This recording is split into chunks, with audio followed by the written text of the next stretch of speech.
episode 50 of China Talk. There we go. We'll be talking about Demacia Cup.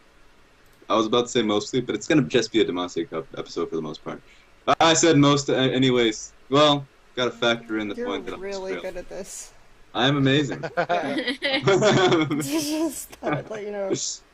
So let's just jump right into it immediately, since we'll be talking about, first of all, the brackets. First set of the day will be EDG versus World Elite. We'll move into IG versus Vici, OMG versus LGD, and then UP versus Snake. So you already see how this is winding out. It's pretty much deja vu for the most part, because it would have been completely the same to Spring's playoff, but King decided they were horrible teams. So what are you going to do? And effectively, Corn level 1 invaded and gave up 2 kills extremely early and 0 rage quit after that. But, you know, it's the same thing as deciding you're a horrible team effectively. So. Yep. They themselves decided, no, we're bad. But even if they were there, it wouldn't be the same King anyway, so... Yeah, that's fair.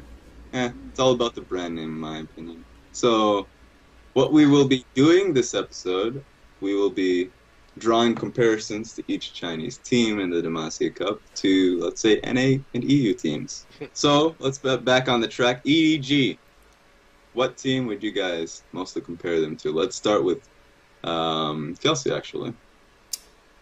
So, I actually have one NA and one EU team down for this. I would say that overall, when I think of EDG, I don't think of the most strategic team, just a team that is very good at like grabbing surprises, and they have a very strong jungle and support duo in terms of how they set up vision and how they make plays.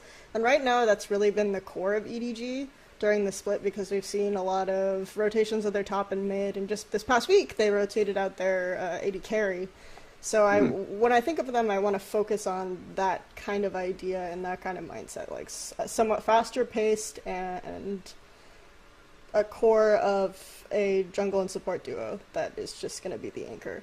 So for EU, I actually went to Ordehan because, again, like, you have a couple of teams that have a strong jungle support duo in EU LCS, and I would say those are Fnatic and Ordehan. But Ordehan is more based on, like, kind of getting those early snowball advantages and getting ahead and doing those team fights and collapses and having those really strong players that work really well together. And then actually went to Ordehan because, again, like, you have a couple of teams that have a strong jungle support duo in EU LCS, and I would say those are Fnatic and Ordehan. But Ordehan is more based on, like, kind of getting those early snowball advantages and getting ahead and doing those team fights and collapses and having those really strong players that work really well together. And then I would say that in terms of North America, I actually went to Gravity because, again, like, orienting the vision, arguably the best jungle support duo in North America. Yeah. There you go. In terms of Bunny Fufu and Move. Okay, so Kelsey did something here where she took two teams off the table. I mean, you can probably just reaffirm. Oh, no. You can probably already reaffirm those teams anyways and probably bring something else you liked about them, but let's go with Drexen. Alright, so mine's like a lot less sophisticated than that. I think that EDG is like Fnatic just because if you exchange mid and top for the roles they do, I feel like Huni kind of works like Pawn does in the fact that he either carries for his team or he works as an effective distraction to get Fnatic a larger goal. So I think that EDG is similar in that sense, and also the fact that both are like by far the top of their region if you account for the fact that, well, let's put it this way, Fnatic is obviously in an easier region, but instead of instead of the way like Fnatic just subs out competent junglers for like things like Olaf and Rengar, EDG subs out competent players for things like Amazing J. Wow, BM. So I kind of feel like that's how I draw the comparison between those two teams. So do you really think Amazing J is incompetent? Not incompetent, but I mean okay, but I also don't think like Olaf is incompetent. Right? I mean, he still works, so it's like the incompetent word is like a stretch. I'd but rate Olaf as a jungle champion above Amazing amazing Jay as a player. But I mean, I actually think Olaf is an extremely underrated jungler. So yeah, that is true. But then I mean, then you do have like Rengar. I mean, you only say that. Literally, the only reason why you rate Olaf is because you're like. But either way, I mean, you have like Rengar. Really well with, so. And you also have like Baimi and. That's the only. It's just because I love Sivir. Yeah. Tag Sivir along with Olaf. Oh, and you have something. Yeah, and Deft has been forced onto a lot of Sivir, you know, and obviously, like that's true of every team. So. Now that yeah, I don't know if that exactly EDG works. is every team. Now that Callista's dead, you have the true master race. Like you can't doubt it. But that's true. Reckless's best played is Callista, so that doesn't really work. Yeah. I mean, they both arguably have star carries of the region too. So there are problems across the board with my comparisons as well. So. I think mine works the best with the Olaf and Amazing Chick. That's clearly it. All right, Emily, you have the hardest task. I know, because I get to go last on the first section. Okay, so I actually also chose Gravity. It's for a few similar reasons that what Kelsey said. I think you can find a good support analog between what Bunny Fufu has been doing for Gravity in NA and then what Mako did for EDG last split and then has continued to do this split. Also, I think that Move is like really good at controlling the pace of the game for Gravity, and my kind of pawn analog is Keen because I feel like I mean, arguably, in my opinion, that makes so much sense. Okay, yeah, he's like so weaker smart. Player, but like he distracts, right? Like I didn't even go there, and yeah. So it's like not necessarily in like play style, but in terms of his role in the team, like he is the distraction, he draws the aggression. So I thought EDG would be a fun team if you like watching Gravity play. Okay. That was good. Yeah, right. I went to Gravity and I didn't even go to Keen. Like, I'm a terrible person. Okay. It's okay. I forgive you. I pardon you. I forgive you. I accidentally. I think you also knighted her, too. Yeah, you just knighted me. So, for me, I'm going to go to TSM. Simply because you have, obviously, the jungle support synergy that really works together. You have the stable top laner. Now, of course, it doesn't work if they decide to put an Amazing J Array in there. But I'm not. You're talking about the MSI lineup. Yeah, I'm talking about the MSI one. But Wild Turtle and Deft. Wild Turtle and Deft. There we go. That's the true comparison here. That's the true. If people were really questioning my motives, we found it. We found Wild Turtle. Rates NA 80 carries. Yeah. Well, both of them have been performing poorly this split, so I guess we can. Anyone who hasn't known my opinions on Deft, they're probably going to be thinking, "Man, I'm really hyping up Wild Turtle." No. I'm actually saying that Deft hasn't been playing well. So, other than that, that's my comparison there, and I think the team is pretty stable if they decide to be in their rosters, but it's not our choice, I suppose. So let's go into the next team. This one's a good one. This one's not the team. The team itself is not good, but I like the comparisons that are probably going to come up. World Elite. So, let's start with Emily, since we kind of gypped her last time. So. Well, yeah, you actually ended up going last, but It's okay. I like being the hipster. Okay, so actually, I chose SK Gaming, and the reason is because pretty much everything goes through their jungler. So the rest of the team may have trouble coordinating, they may have trouble doing a great variety of things, but they both have really, really strong junglers that I think can take control of the game. And when both of these teams win, it's definitely because of Spirit or Svenskeren. And we saw that in like SK's few wins that they've had this season, and also WE's comparatively few wins. And obviously, like, there's way more many games in LPL, but in terms of, the percentage of games that they've actually won, it's pretty much always been Spirit controlling and like basically hard carrying the game. And I think you can say the same thing for Svenskeren, especially if you looked at his performance last week. So that's my comparison. There we go. That's perfect. And okay, That's actually really well done. So let's go on to Michael, actually. Yeah, Michael. Well, for me, it was really hard to find a playstyle comparison between World Elite and any team. So I've decided that World Elite is a lot like Copenhagen Wolves, because it's a brand that used to mean a lot and have like a prestigious title, but now it's just been reduced to a garage of talent rent-outs and buyouts. Did it really? I mean, I guess you could say in other esports, Copenhagen Wolves meant something, but in League of Legends... I mean, it's a stretch because of the brand. Yeah, it's a stretch because of the brand, but like, I mean, essentially they're the same things. Now they're just going to be renting out players and giving their good players to other people while suffering, and you know. And then there's just going to be Copenhagen Wolves that's always going to have that one guy that's like, fuck, why am I on this team? Oh, it's just I want to be in the LCS. And then you have like that guy that's like Spirit. I mean, I'm pretty sure they feed both players happy pills to remain on their roster, so that's probably the best comparison I can make. Alright, that's actually really that's true analytical skill right there. Apparently they pay Freeze a fair amount of cash, so... I mean, you can draw the analog. Yeah, exactly. Alright, Kelsey. So I did go with SK Gaming as well. Mm. I do think that also people consider right now SK Gaming's kind of second carry as their mid laner, but he doesn't really necessarily, so I think that's a fair comparison, because Fox is like... I mean, when I should say Svenskeren likes to gank mid, but it doesn't really go anywhere. I would say some things can be said for WE, except HUYA is a little bit more effective than I think Fox is. But I would say that there's a similar comparison there to be made. Also, I tried to come up with a North American team, and I went with, this was really hard, but I actually went with Enemy, because people keep hyping up Trashy, like, a lot. So I thought that might resonate. Like, people really like Trashy, and they're like, when he shows up, it's so good, and he's a god! And then, like, Inox is kind of, like, the one who's doing stuff, so...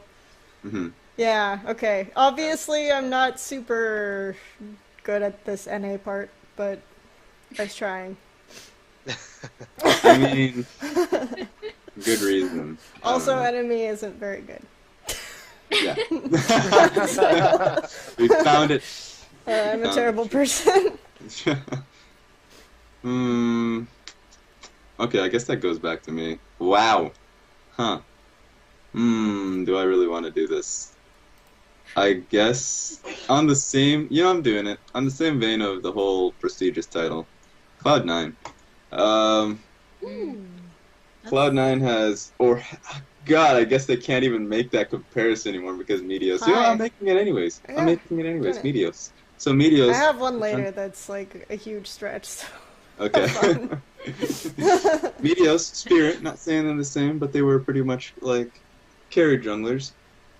A little bit of a stretch. Criticized for their selfishness by some fans, you could say. Yeah, exactly. Like, a fun fact, if you guys don't know, is that some Chinese fans have gone, like, so far one direction in terms of saying that Spirit is overrated that they actually will sometimes say that he's the reason they lose games because his playstyle is too selfish and he takes too much gold. That is such bullshit, dude. Yeah, that's like he's to give the gold to. It's kind of ridiculous. I would agree if he wasn't so good at vision coverage and getting like the scoutlers early. There's just like this interesting phenomenon when a player gets hyped up is that you start seeing these hipsters emerge that are like, he's actually not that good, and then eventually this extends to like, actually he's the worst player on the team. Yep. Just keep going. Keep finding. Yeah, but it's interesting. So and then of course Conan. Spirit top boys. Conan Lemonation, same effectiveness. Okay. Mystic, Sneaky. I actually am really high on Mystic as a player, so I think that kind of like the skill matchups are aligned a bit.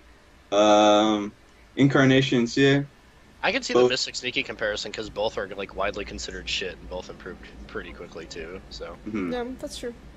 Like they both statistically found themselves in a position where they had to step up because both teams I think started losing carries. Like HUYA really overperformed at IEM, and I mean he's still okay, but that's HUYA in a nutshell. And then statistically, Balls hasn't been has actually been pretty poor as a player, and so I feel like then it opens me up to trying to make an Aluka comparison, just trying really hard, not really in the same light, but still. So then we can go on to the next team. If it makes you feel better, I think there is no other player that really compares to a Luka. There's sort of I think you can make a Freddy comparison, in the extent that Freddy likes to play like some meat shield champions and things like that. So it's a good one. Yeah. All right, now here we go. Invictus Gaming. This is. I love this one because I know everyone's probably gonna have the same team in mind. Maybe. I think about it. There's probably a lot of comparisons you can make. Really? Like, because I had a bunch of them that kind of worked, and I couldn't think of one that was like really clear. So maybe it'll just blow my mind, and I'll be like, damn. There we go. We'll find out. Michael, let's start with you first, since you've been the middleman both times. Okay. Well, mine's gonna be less a stylistic thing and more of like a historically how the team has worked out, at least since the LCS/LPL has started. And so I'm going to draw kind of a stretch like comparison to CLG for the fact that we all always think IG is going to be the hot shit at the start of every split. They're like, holy shit, these guys are really good. They're going to be like top 2, and then they just completely blow up and then look like they stop giving a fuck. And also they continuously throw like people in the top lane that are very questionable to be in the top lane, but that's also kind of a stretch because other Chinese teams do it too. But in terms of like Ztai being top, I feel like that's kind of draws a comparison to like how CLG operates, except Ztai actually is pretty good top lane, so I guess it doesn't work. Also, the jungle comparison doesn't work, but I will say that they are similar in the fact that literally every single split, I have expected IG to finish well, and I've like literally predicted them top 3 almost every split, and then it's just so fucking bad as it progresses. They actually were top 3 last split. Look at that. Yeah, well, you know. Well, I feel like they have like a good spring, right? They make a good spring run, and then this has been true of the last like 3 years in LPL, pretty much, is that they have a good spring run and fall apart in summer. Like, it's true of 2013, it's true of 2014, it seems to be coming true this year, so... They also all have players on paper that are really, really good for the most part, that just like went together aren't really on the same wavelength, so that comparison also kind of works. Alright, let me move on to... Wow, this is a hard one. I'm gonna go Emily this time. Great. So hard to choose. Like, so hard. Alright, so mine's kind of weird too, like, IG is kind of a weird team to try to fit, but I actually ended up saying Fnatic because I think at the root of who you're looking at is like kind of holding down the map. It's usually like there's the Febiven and Rookie comparison. I think they both do a pretty good job of making sure that the center is controlled very well, and it's a stable like place. I don't see them as wildly inconsistent players. I see them as both very reliable. Obviously, I actually think Rookie is like the best mid in China still. So, it's a compliment to Febiven. I know he's like really high on a lot of people's lists. So, and I think he does a good job of like making sure the mid is steady. Obviously, like Rainover and Kakao are completely different junglers. I think Kakao is a lot more talented. But I think in terms of what they do for their team, is very similar. I actually think that if you're going to be taking on Fnatic, the person to pay attention to the most and the majority of the team's successes actually go through Rainover and not through Huni. However, I think there's a really apt comparison in Huni and Ztai because I think they both draw, again, a lot of aggression. They're both that kind of player who can make really, and like Ztai hasn't been like this very recently, but like in the beginning of this split and then when he really started ramping up last split and in Demacia Cup last spring, or this past spring, he was always that kind of person who could draw aggression and then make sure that even if he died, he was trading the kill or he was getting like something, and he was always drawing aggression. And I think Huni is very much that player too. Like even when he falls behind, he'll always go in, always teleport in, always try to go for the trade, and he actually usually ends up taking the kill. So that was my IG Fnatic comparison. Okay. Obviously they're completely different in terms of standings and general outlook on where people think they will end up by the end of the split. So It's actually actually shines a light on what Kelsey said initially, is that you're not going to really find an exact comparison, or at least something that's very, like, you can shine a light on to their identity. Oh, so, I have unless, one. of course, it's just not a team that's currently playing.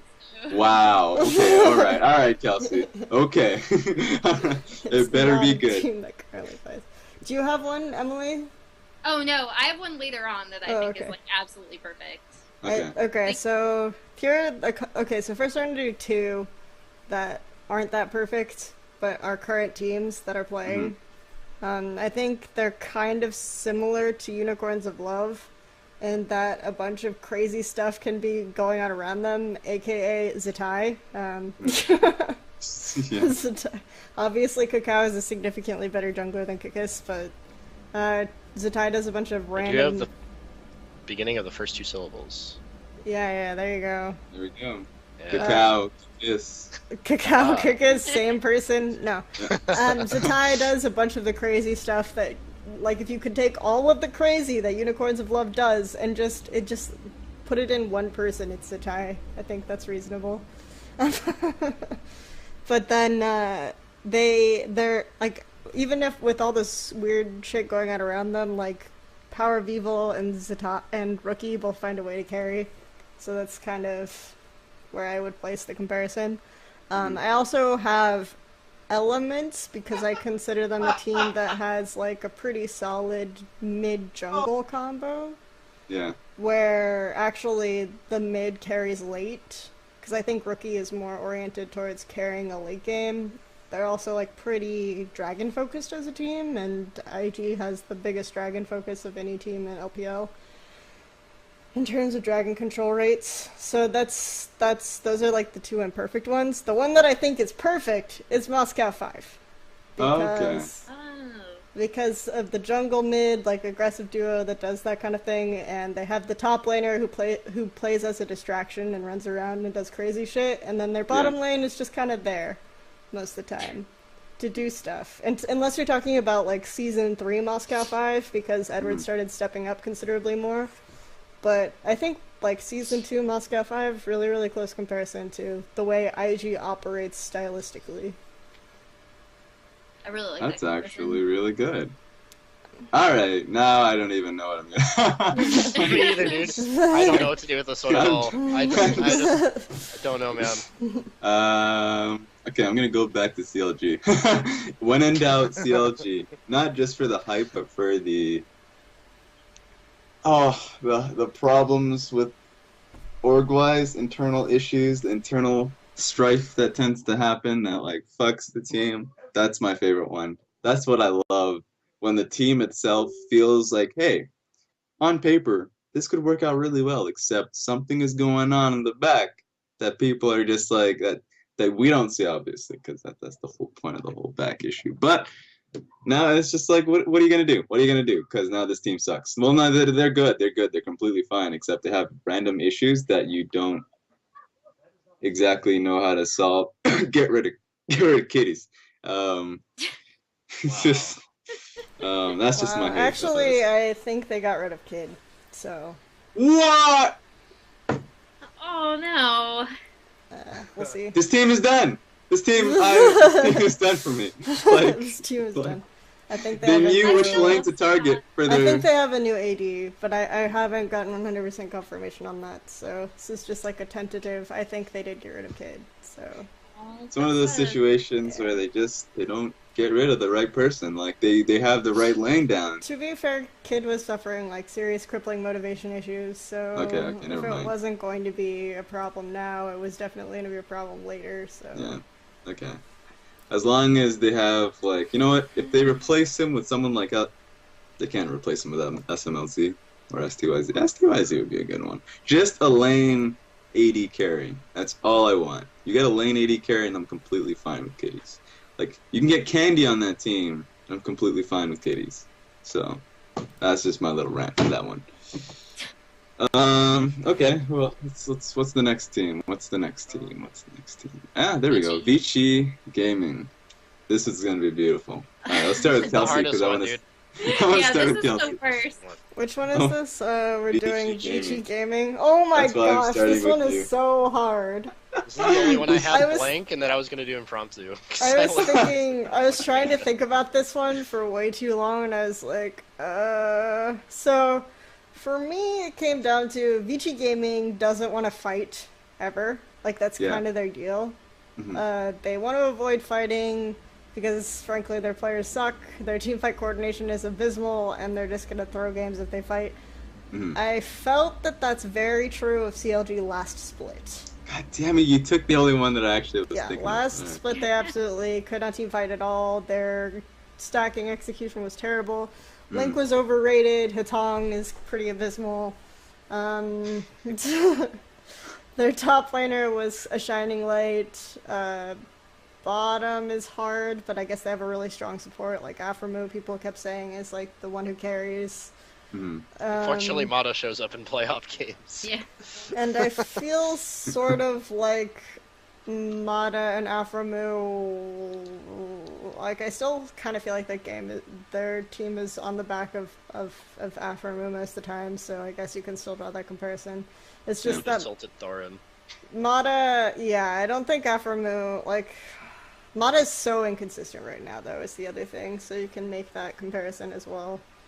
It feels like if Vici Gaming can only win if Mata shows up, because otherwise the team, like, frankly, right now is just a disaster. Like, I can't even... This is probably an unpopular opinion, but I don't think Vici is in a very good spot right now. I just think that teams have started to figure out what Dandy likes to do. Dandy is confined to specific champions that don't really impact, and the only really time he has a game impact is when he's playing Maokai. And World 6 is pretty good, but he's still not Dandy.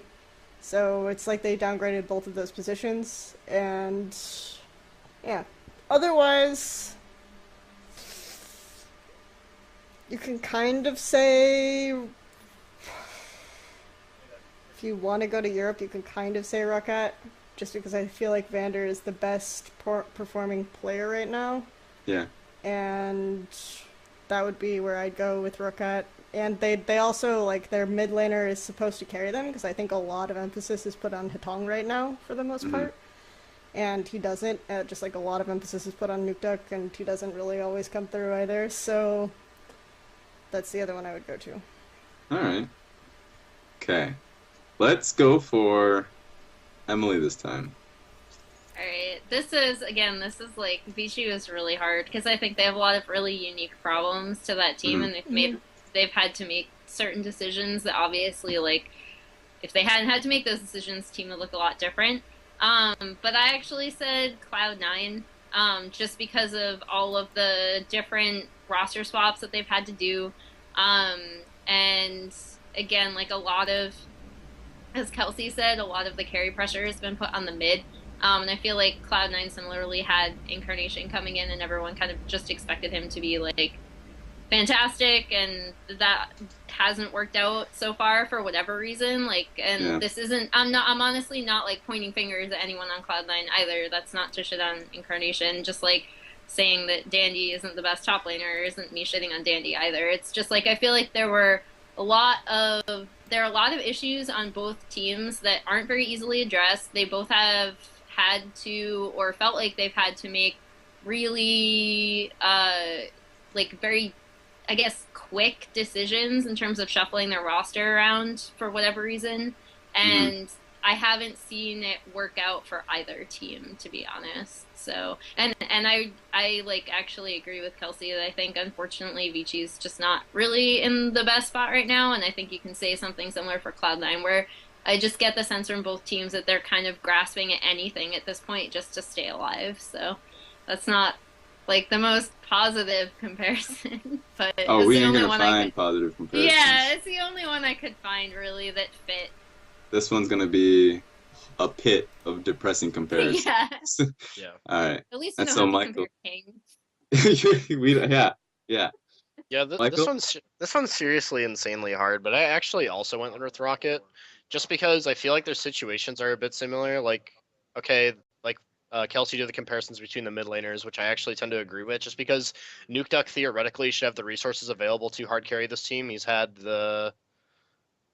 That's really loud. Anyway, he's Yeah, had the Kelsey. he's had the ability to show that he can hard carry in the past, but clearly he can't. And then also they also do have supports. My mic muted on stream, so only you guys heard that. Okay. Oh. And so I do also feel the supports are the best at their position, and I also feel like both of their top laners, even though Dandy was a really good jungler, now he's top laner, they both are kind of like these makeshift top laners that like sometimes show up, sometimes don't. And again, this is like a really, really rough comparison. They've also had like the same principle on how they're supposed to win, but have both gone through like a long list of roster changes since they started. Like they both have actually traded a ton of players, and they both have had this situation where they've had kind of underwhelming AD carries that have been switched out, which is like, you know, Vander and Woolite and Celiver. Like they've kind of been cycling through AD carries, even though I guess that doesn't really work since Vici's only gone through 2. But I think it kind of works because it's like, even though they've traded them out, I don't think that it's made a significant impact. But these are both teams that on paper should work just because of the way they facilitate their gold to the players correctly, but unfortunately it just doesn't. I mean, I don't know how Vici doesn't scrim, so I can't make relations to the whole like the whole like rocket meme of like, oh, scrims blah blah, but yeah, that's But like... scrims go so well. What The happened? scrims, they're really good. Well, they said that they had a lot of success with World 6 and scrims, so they did make that statement. So you can say, there you go. Yeah, and I mean, like... Yeah. Damn, that's like, this is the worst one. I'm just gonna stop there. Vici's so hate hard. so much. There's awful. If you guys want to watch this weird team with really weird problems that is nothing like any other team because their problems are so weird, watch Vici Gaming. I think that's the conclusion we came to. They will give you a unique viewing experience. I also kind of feel like in a very rough current like circumstance, Nukeduck and Yankos can be compared to Dandy and Mata, where they've proven in the past that they can be like sort of world class at their roles, but now are wildly inconsistent. Even though both of those roles have insane synergy between both pairs and Rocket and Vici. So So who wins? Gravity versus SK Gaming. And M5 old M5 versus Rocket. My comparison is going to end up being new CLG, because although the team fight comparison cannot be made anymore because they shored up their mid lane problems, which Vici still needs to do. A big one can be based like on the jungle effort and the effectiveness of World 6 and Smithy without Gragas. And even when he has Gragas, it's like it's one of those situations where with at least the nitty gritty of champion picks here. Wow. Yeah, but like we can't really. That's one of those situations where you just can't find anything. So there we go. That's my small comparison. Is the jungling position? You still have Mata and the Afrumi comparison. I think it's fair to like just compare players also and say if you really like this player, if you really like Smithy, who's ineffective on champions for Gragas, here's another one. World 6. I don't think Smithy. World 6 is that bad, unfortunately. Like it's really just that he keeps getting compared to Dandy. Like he's not Dandy. It's pretty uphill battle now. Yeah. Unfortunate. Unlucky. Okay. Let's move on to the next one. That's going to be a lot easier, hopefully, to compare. OMG. There we go. We found the golden boy. Goose. Oh god. So OMG. Let's start with Emily again. Okay. So Emily, let's find that comparison. I said CLG. How many times are we just... Dude, I honestly, CLG was like always the pocket pick here, man. I know. Yeah. I only use CLG This twice, is the only time I've used CLG. I only used it once. Okay, alright, then I'm a little unfair to Emily, but yeah. we all need to relax with the CLG comparisons. I only had them on my list twice, okay? I think I've compared them twice, so. Once, and it's comparing them to OMG, and here's why. So, what Mike was talking about was CLG. Every year you have this team, the OMG, like, they, you know, went to the beach in California and they drew that huge thing, OMG Season 4 Worlds, and then they're going to go to Worlds every year. It's like, you know, this is going to be the golden age, it's going to be their time. And it is unfortunately not their time. And so this past year, they acquired UZI, who is, a very star AD carry. And I think you can find a similar comparison in how both teams kind of are, like, regardless, and this is specific to UZI on OMG just this year, so you kind of have to throw out the previous comparison of, like, all other iterations of the team, because they were wildly different. And you also have to throw out their play with North this past week. So my comparison isn't perfect. But if both teams have to, like, regardless of the talent that they have on that team, it always somehow makes its way back to the AD carry and having to kind of morph the way the team works around that carry in the bot lane. So you can find a comparison there, like the UZI double comparison. Unless they run North. Unless they run North, and then they're a completely different team, because then it's, like, all about cool. So, and diving the turrets. And then the comparison is just completely wrong. So though, to be fair, they're just going to run North the entire Demacia Cup, and people are going to be like, Emily, you're crazy. What are you doing, Emily? Emily, no. Though I want to be fair to OMG with the whole expectation they've had with Worlds. They've had the goal and expectation to win Worlds. CLG has had the goal and expectation to get out of the semifinals of their own region. So get into the semifinals. I mean, yeah, the domestic compare like, is very different. The point is that they always lose to the same team at the end that they've beaten throughout the regular season, which is Royal Club Workers / Team Liquid. So, oh my god, that Achilles heel. That Achilles heel. Okay, so let's go to Kelsey. Alright, so I did have CLG down, but not based on play style, just based on the fact that they have, like, if you follow the player drama, it's very similar. It's like everyone hates everyone, and we just focus on this one player, and I don't want to focus on this one player, Mom. He pulled my finger, and it was bad. Why is Going playing Hearthstone? Take his phone away. All he cares about are the stream honeys. No one's playing, no one's motivated, everyone's mad at everyone. It's pretty funny. But of course, they always publish statements where the management always publishes statements where it's like, it's not true.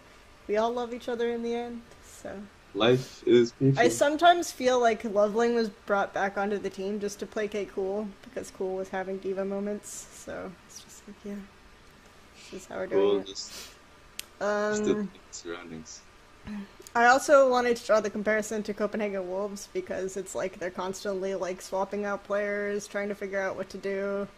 Shot calling is somewhat questionable, except I feel like Copenhagen Wolves have the opposite problem where they don't have a shot caller and OMG has too many.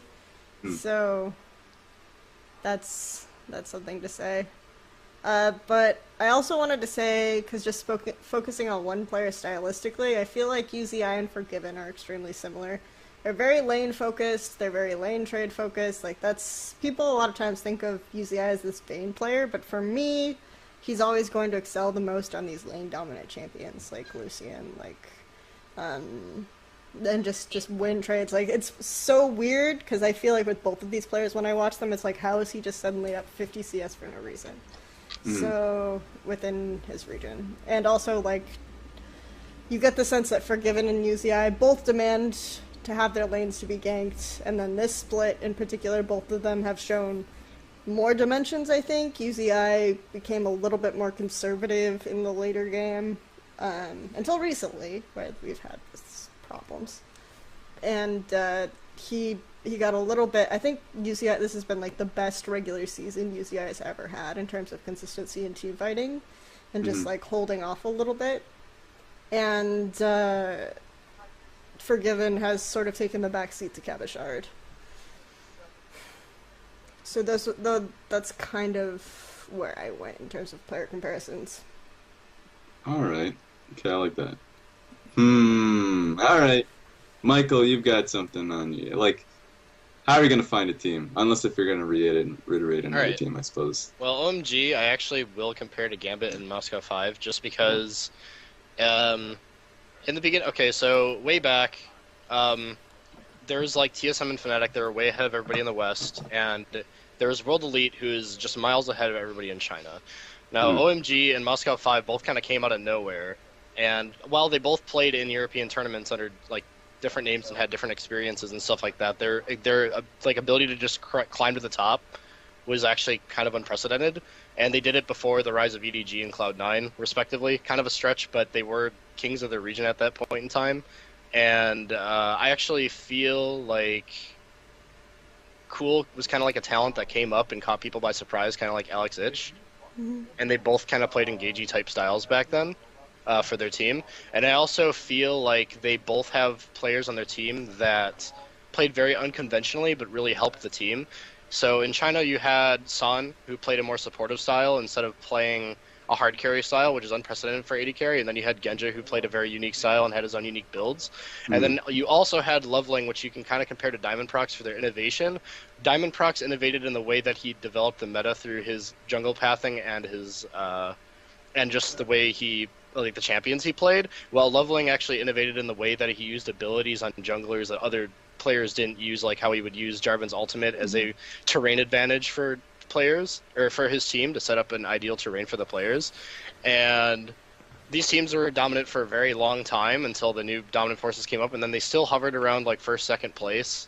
So they're kind of similar in that regard. And then now they're kind of like shuffling out players, and even though they have the brand name, they don't really have the same charm. They're completely different. They're no longer like the boy bands of the region, because M5 and Gambit used to have all these troll-like interviews. They had the memes with like the Darien Weed Wizard and like Genja being the prophet and all this stuff, and OMG kind of had this stuff too, but now they don't really have that anymore, and I think the players all secretly hate each other on both. Now you have OMG just randomly dying all alone in the jungle. You have Gambit randomly dying alone in the jungle, and now they both are like, okay, well, we need to like have stronger AD carries or something. So OMG picks up Uzi, Gambit picks up Forgiven. Now the difference is that I think Forgiven actually is performing a little worse than he used to, and Uzi is playing a little bit better to try to compensate for the lack of power, but at the same time they're both teams that like crushed with their innovation and were the top by playing different, and now they're both kind of homogenized in the way they play, and now they're just middle of the pack teams, I feel.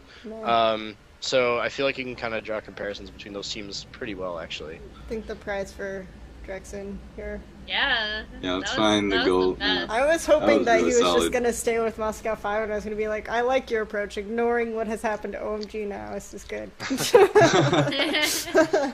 Oh my no, god. he just came all the way through. Yeah. He just went in there, he went, he took it. Okay. He took the ball and rolled with it. Dang, I don't even... Wow, how do I even follow that act up? Like, I almost come to something, but I don't think of it enough. I think that's like the trend of this episode. God, how do I even... OMG. How do you even match what has been laid before you? Yeah. I can't. I think my problem with like the reason why I couldn't go too far into the Gambit thing is because I was like, cool, Betsy. Huh. Your disdain for those players just, or at least mostly, I think it's just mostly me and Betsy. It's just Betsy, yeah. It was Betsy. Just Betsy. God, Betsy, please help me. Heavens to Betsy.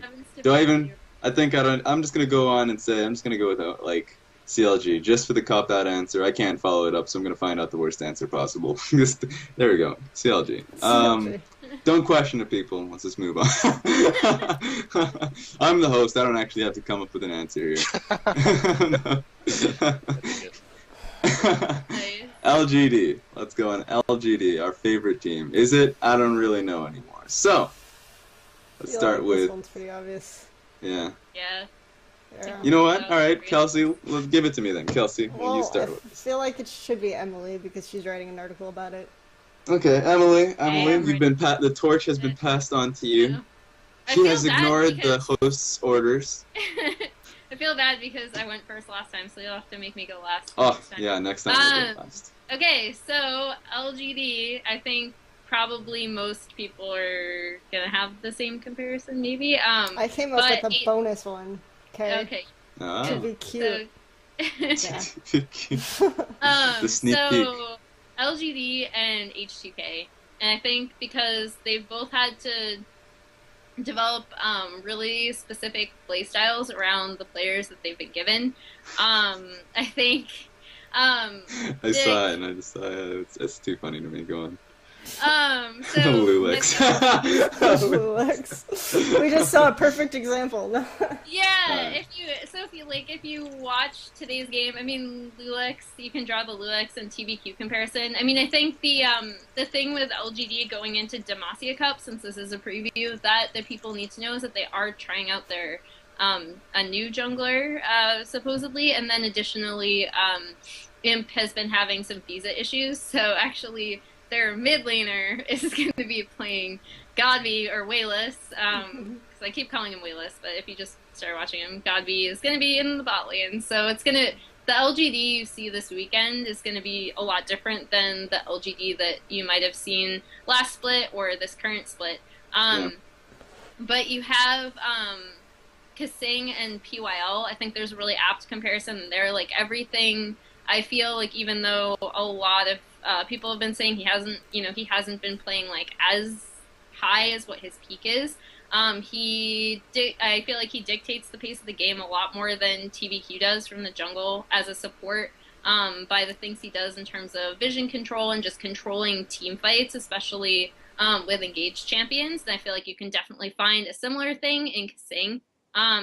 Kasing is like so important to H2K.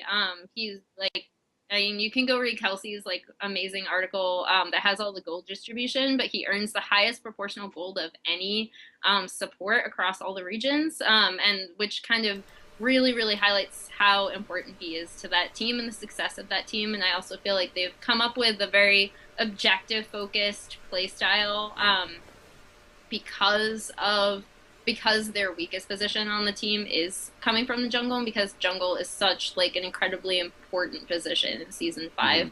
And then you can also have like there's a ton of carry potential. Obviously, I think the comparison falls apart the most when you compare Ryu to Wayless, just because I think Wayless is a stronger player by like a significant margin, and he can still do those like crazy 1v1 outplays. But in terms of what they do in the mid lane to make up for like lack of jungle pressure, I think is really important. Like Wayless has become, since previously when he played, he's become a lot more selfless player. He, wards, he will roam a bit, and you kind of see the same thing from Ryu in terms of his role on H2K isn't necessarily to carry. That's kind of the weakest point of comparison in my opinion. But, so yeah, if you honestly, if you do like H2K, this is the most solid comparison. If you like H2K, you will honestly love watching LGD, I think. Yep. And LGD is a really fun team to watch, so go watch them. They're actually my favorite team in China. And just as she already mentioned, it's a really apt comparison. You probably will not be seeing it tonight, but you continue to watch that team in the LPL, and you won't be disappointed. So let's go on to Kelsey then. So I do think that the H2K comparison makes a lot of sense, but I actually think TSM is also a good comparison, because I think obviously Bjergsen doesn't roam as much, but in terms of looking at the gold distribution and the amount of emphasis there is on the mid laner to carry, I think is pretty close. There also the support plays a big playmaking role. They do a lot of lane swapping. Santorin is more of a farming jungler, so he might not be weak in the same way a TBQ is, but he doesn't really impact the game as much. Whereas I think Wayless makes up for it by roaming, by having pressure on the side waves, and that's something that you can see to take a direct comparison to look at them in terms of how they are on their team and to say, okay, I actually think Godby is a better player because of this. But also you go to the bottom lane and you look at the 80 carries, and I actually think Imp is really, really stellar, but I think you can say the same thing about H2K. Pjarnan, I think, is given a lot of tools to carry, and he succeeds, whereas Wild Turtle is relied upon more but I don't think he's necessarily, a super stellar player. I actually think Imp is, super self-sufficient, and can have a huge impact on his game. Whereas Wild Turtle, I think, is supposed to be in the position to do that. Like, it's supposed to, like, analogously, and then also, like, fall short in that regard. Their top laners, I think, also works because actually LGD's top laners received the lowest gold distribution of any top laners in LPL. And Dyrus has always been like a low econ top laner, and recently Dyrus has really like improved his play and really stood out. And I think that Acorn and Flame are able to really stand out with low amounts of gold. Yeah, so I would actually say that that comparison is pretty decent. Okay, I like that. Okay, Yeah, so let's see. Michael, how are you going to follow up this one? This is revenge for me not being able to follow up you. Unless you find something amazing. So. Actually, I do have to agree stylistically with H2K, but on a looser, kind of more historical context, I'm going to have to put LGD with Cloud9, just because of the fact that they kind of had the same issues, but strengths, like, rising up. And while LGD never was as successful early as Cloud9, the way they kind of worked out is that, well, LGD and Cloud9 originating into the leagues were never really that strong individually as players. Like, Sneaky was really heavily criticized. Balls was really good initially, and then Meteos was really good, so I guess you can... I mean, that's kind of the abstract there, right? Is obviously Meteos is considered really good. CBQ is always considered shit. But even though like individually they weren't considered really strong, they both had the best like map play, and they both were like strategically so sound in regions that didn't have that before. And I think that kind of shifted the way that China and North America both played, and they were both very successful because of that. But eventually, these weren't enough to win the regions or to win in their region. Alone. So both of them actually did pick up things that were considered world-class talent. Like LGD got a really good mid laner, they got a really good top laner, like, and so it was the same with Cloud9. Cloud9 Balls developed into one of the best top laners in the world, or well, I should say in the region, and then Sneaky developed into pretty much the best AD carry in the role, and now they both have really strong like in each position except for like arguably one, which I guess you could make for High or Elimination, versus TBQ and LGD as like the one guy that's kind of like mechanically holding them back. But either way, now they have world-class players and they're really strong.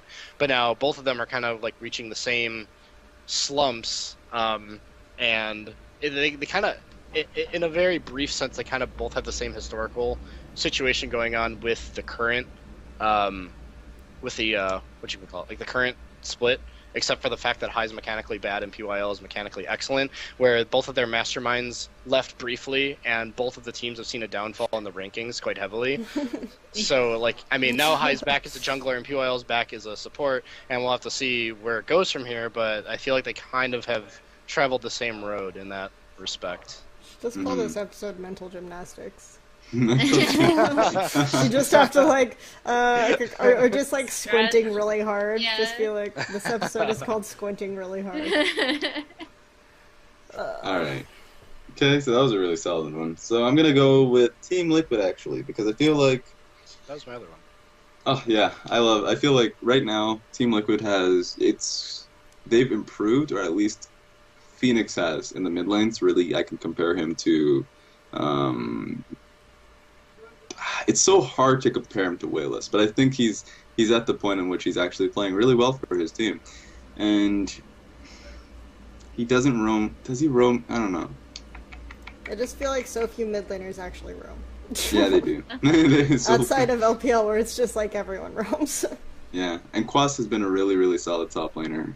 Overall, he's been the most consistent top laner for the most part, so it's just comparing him to Acorn is pretty apt. And then you have the bottom lane, which is the brunt of it. And I feel like, for the most part, Piglet and Special versus PYL and Imp they do so much for their teams. And they control what the composition and the playstyle of that team is going to be. Actually, lately, Imp has been really self-sufficient, so that's not so much the case. But I think that the skill of that bottom lane in and of itself really dictates like the success of that team. Okay. I guess we can move on to the next one. That was it's a bit of a stretch, maybe. No, you could always could always piggyback on that and be like, well, they continued, like, they went out and they got the Piglet upgrade, right? Because they couldn't once again, like, they can only go so far. They both got World Championship AD carries. Yeah. There you go. There we go. Stretching a little bit more. So then we go to the new kid on the block. Unlimited potential. Unlimited potential. So much potential. Now, if we can stop, if we have the limiting factor, if we can't make a CLG comparison, completely fine. No CLG comparison. No CLG. No more CLG. We've done enough CLG for now. So now that this new ban has been levied, Michael, let's go. Dude, don't do this to me. Okay, so this is the other one I had blank with Cloud9 question mark. If only because Sketch, I mean it's kind of changed now, but if only because of the progression of Sneaky and Sketch, I feel very similar in the fact that they play very supportive roles for their team, like in terms of initiation and stuff, but have started to transition into more carry-oriented play styles, and then I don't know where to draw a comparison anywhere else at all. Someone help carry me. Someone Please. I don't know what to do. Which one are we doing? Cloud9. You want help with Cloud9 and Unlimited Potential? You could make, or like old Cloud9, you could say like, okay, obviously everything went through high, and on Unlimited Potential everything goes through heart. Otherwise, really bad they things both start happen. with H's. I mean, shot calling, quote unquote. Yeah. The intangible. The shot calling. Also, you could say... They also both have good Morgana win rates. They're supports. I would say that Unlimited Potential is the most top lane oriented carry team in terms of like where they focus their gold, like who does the damage. And Cloud9 used to be like that. Maybe you could do Old Dig too. But then Heart, Kiwi Kid. Nope, never mind. Don't work anymore. Damn it. Yeah, we're trying. Nope. Never mind. I was trying to find Lemon Nation and Heart are both old. Yeah, Wow. I like that one. That was my favorite. That was the greatest comparison possible. Alright, we're going to this comparison. Okay, that's good stuff. Alright, we're moving on to Kelsey. The award for both the worst analogy goes no. I actually picked Fnatic for this, which is really weird. Again, I wanted to focus on the fact that this is top lane oriented in terms of where people look at these teams and say, okay, the person who's going to carry is going to be Huni, the person who's going to carry is going to be Long. That's perfect, because they're both good at hiding in bushes and killing people that should have warded. Yes. Yes! And then, Fnatic is the winner! You think about Heart and Yellow Star in terms of, like, everyone says they're really good shot callers, really good experienced. I would say right now they're both the best supports in their respective regions.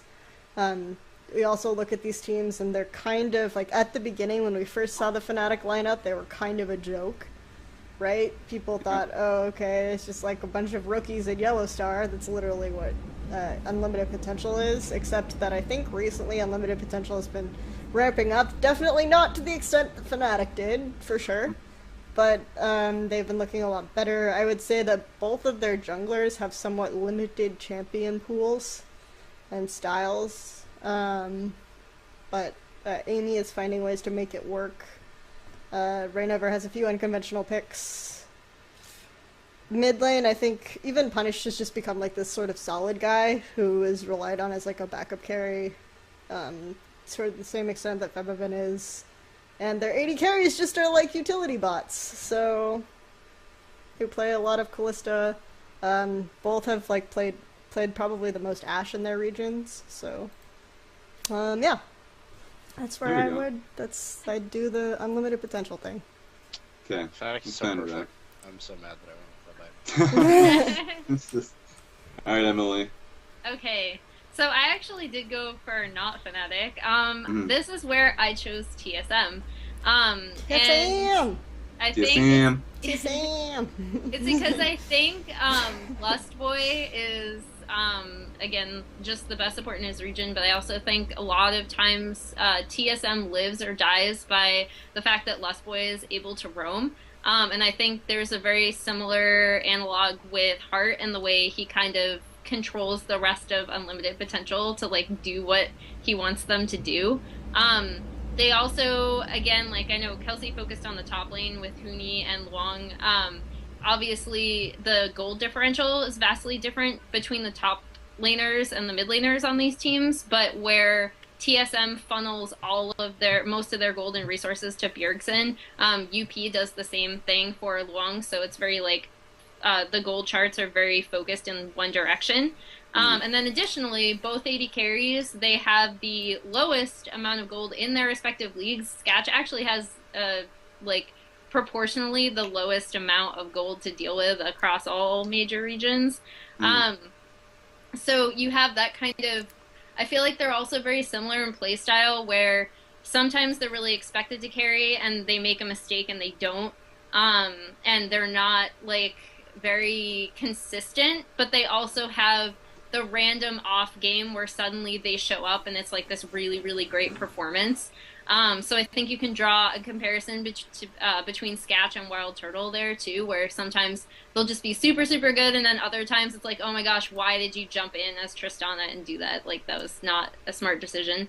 So yeah, that's what the Lustboy and Heart comparison is kind of what really drew me to it, because I think Lustboy controls a lot more on that team than people think he does, or like a lot of things happen on TSM because of what Lustboy does.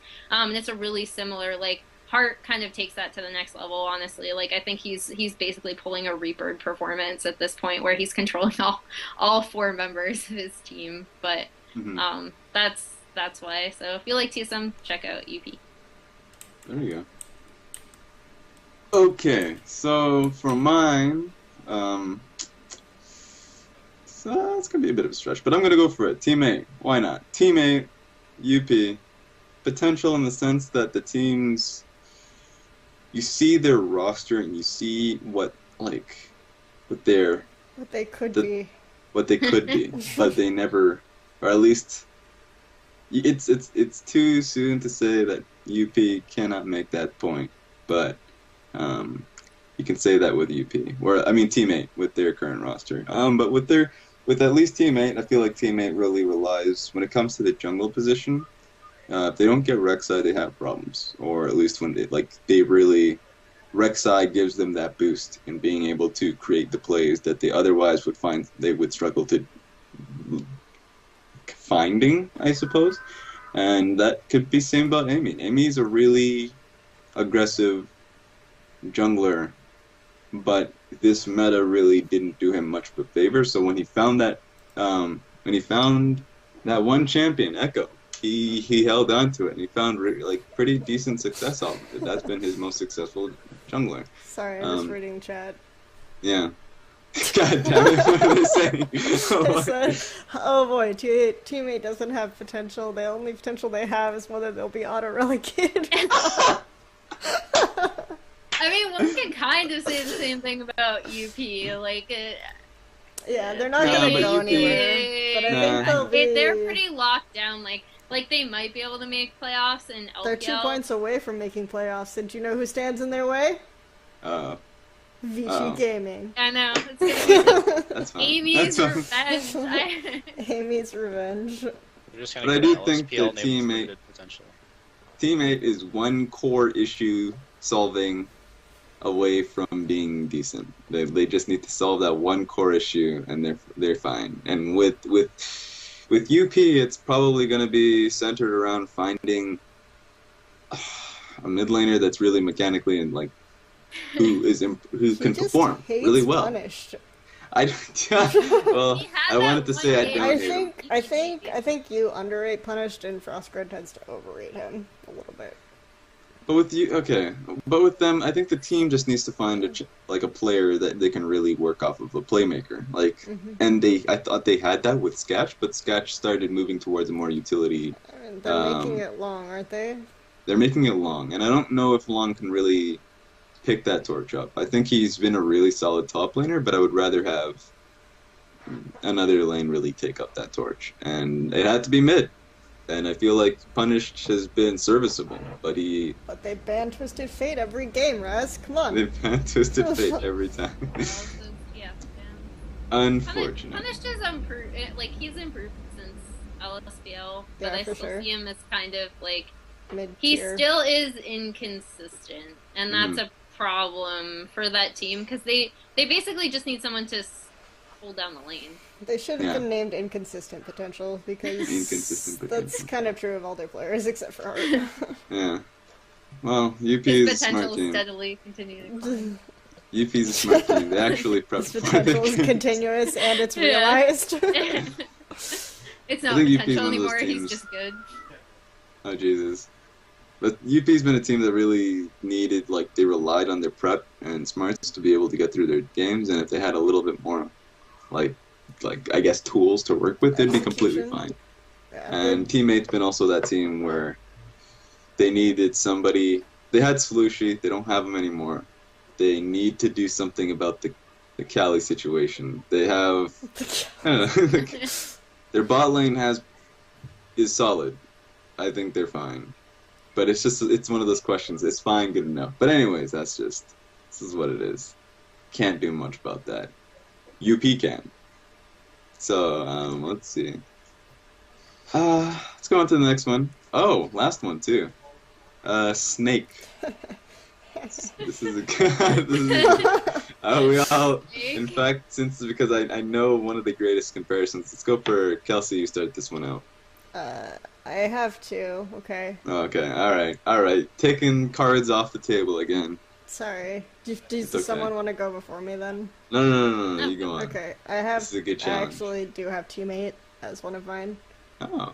Because I think Cali, to an extent, and this might be an outdated perception of Teammate, because I'll be honest, I haven't watched Teammate for a while.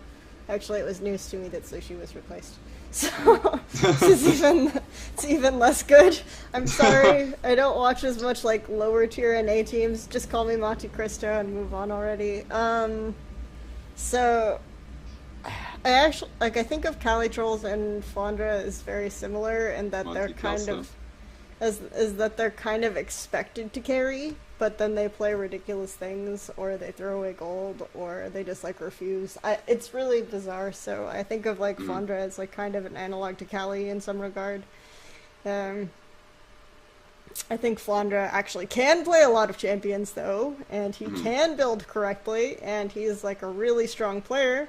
He just chooses not to right now. I think that might change by the time playoffs rolls around, but... the same time, like, when they had Slushi, they had, like, a pretty solid backup carry in mid, so I think that's what Snake has right now.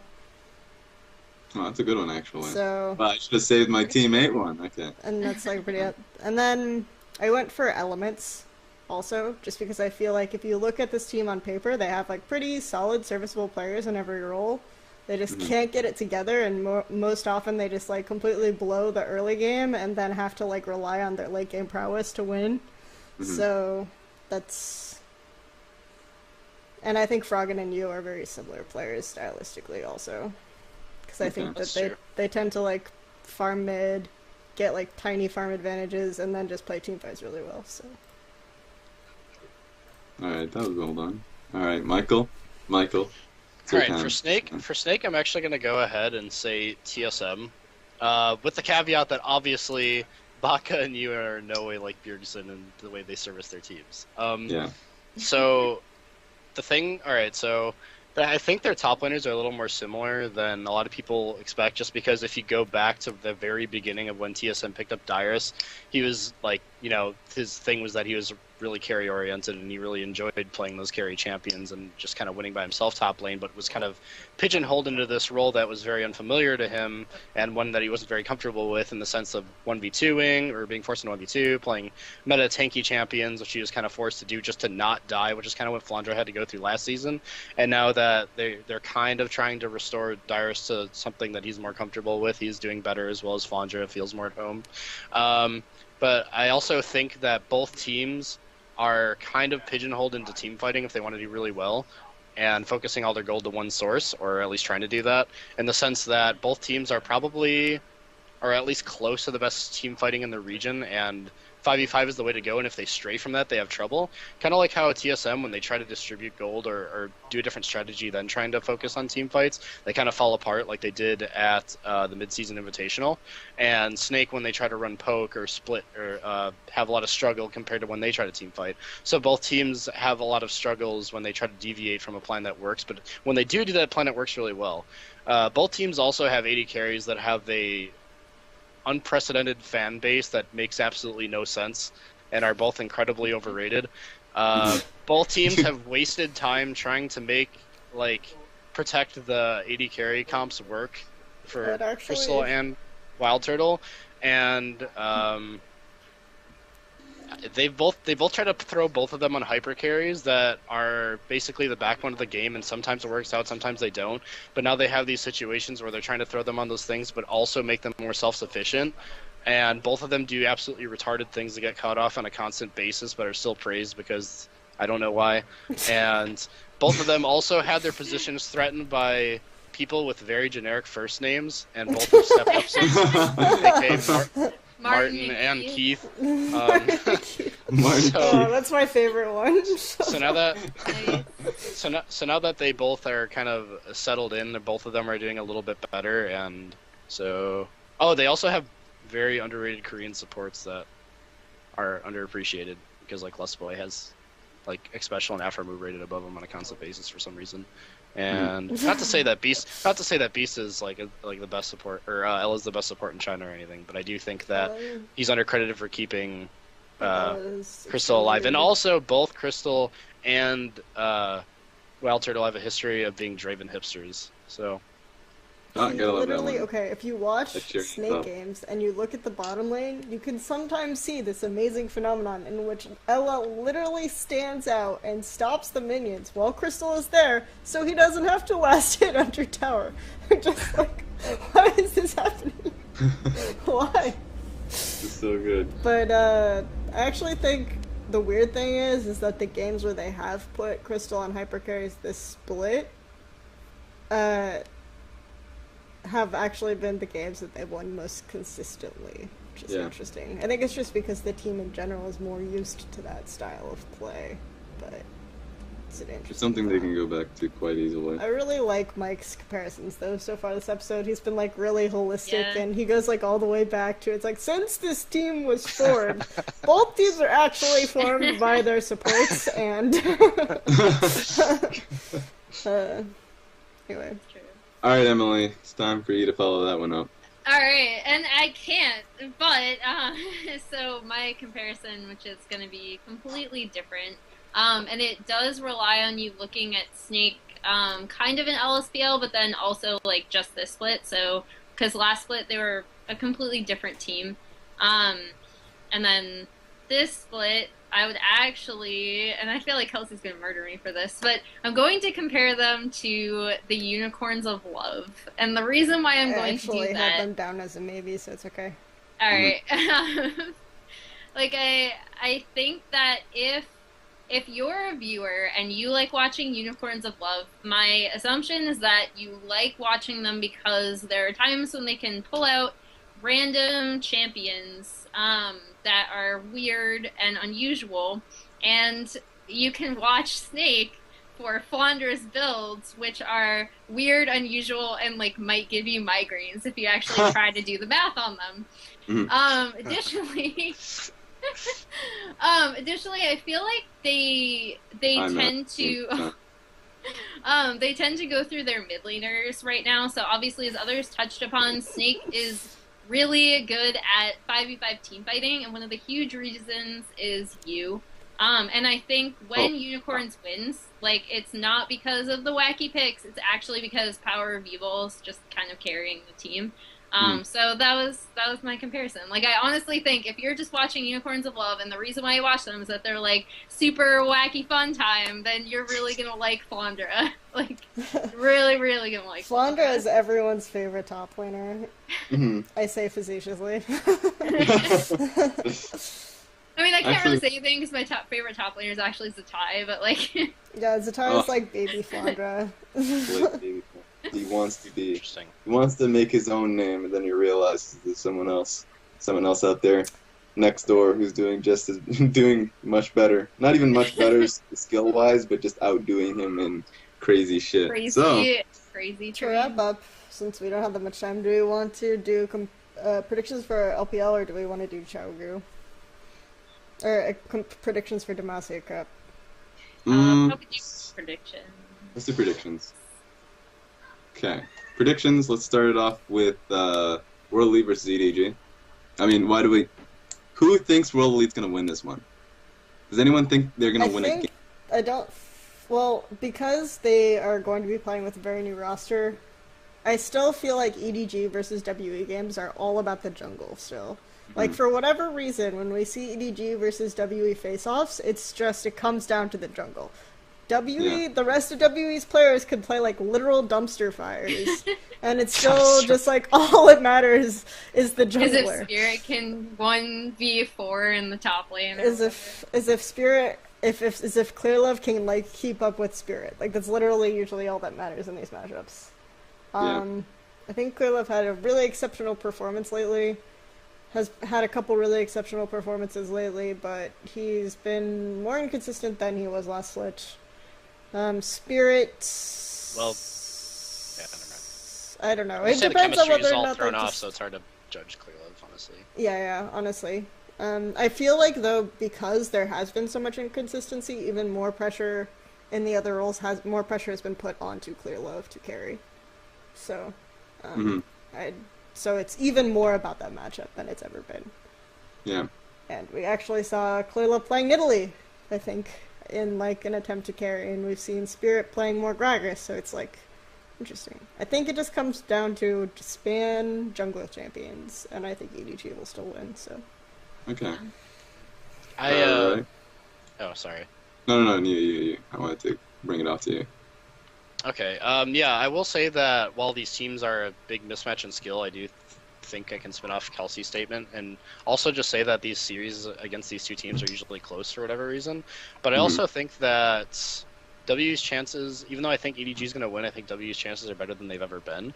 Just because, for one, I think that Mystic, this might be a stretch, but I think that Mystic might be one of the most improved players in LPL, and I think that they really needed that as a threat for when GA can't perform. But while I still don't really like how teams draft against World Elite, I actually think they have a lot more options now, because I think they're building up their power picks quite a bit. Like, I think Mystic's Vayne is always a pretty big threat.